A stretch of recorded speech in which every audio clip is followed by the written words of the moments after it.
এরশাদের মতো একটা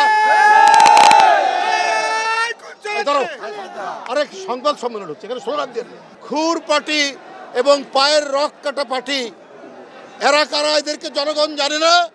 শেখ হাসিনার আমলে যারা ব্যাংক লুট করেছে, ব্যাংক আত্মসাৎ করেছে, এস আলমদের উত্তরসূরি হিসাবে 5ই আগস্টের পর আমরা কি ব্যাংক আত্মসাৎ করতে দেখিনি? আমরা তো দেখেছি ইসলামী ব্যাংক কিভাবে গ্রাস করে নিল একটি রাজনৈতিক দলের অনুসারীরা। তাহলে আজকে কোন মুখে বলছেন এক চাঁদাবাজ পালিয়েছে, আরেক চাঁদাবাজকে কেউ দেখতে চায় না? কাকে উদ্দেশ্য করে বলছেন আমরা কি বুঝতে পারি না? আমরা তো প্রথমেই দেখলাম 5ই আগস্টের পরের দিনই কি করে ইসলামী ব্যাংকগুলো আপনারা দখল করেছেন। এটা কি জনগণ দেখেনি? এটা তো জনগণ দেখেছে। আর আজকে বড় বড় কথা বলেন, কলঙ্ক লেপন করার চেষ্টা করেন বিএনপির নামে।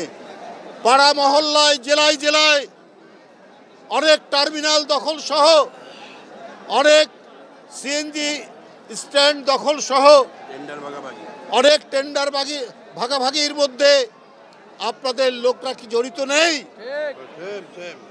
আমি সেই রাজনৈতিক দলটিকে বলতে চাই, খুব নীরবে নিভৃতে সব কিছু অপকর্মের সাথে আপনারা জড়িত।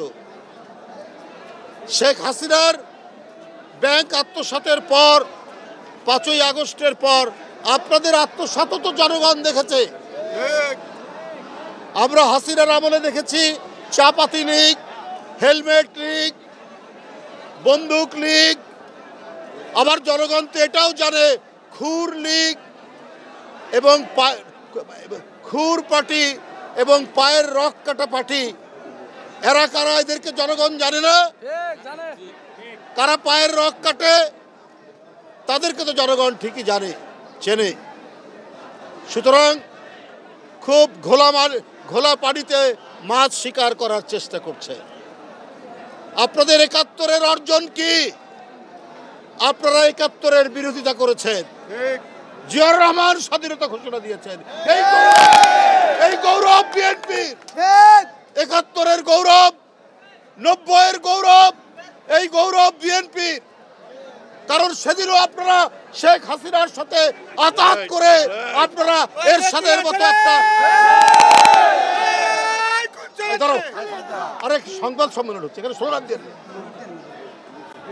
এখানে আপনারা সেদিন জাননি এরশাদের কুলাঙ্গারের নির্বাচনে, 86 সালের নির্বাচনে,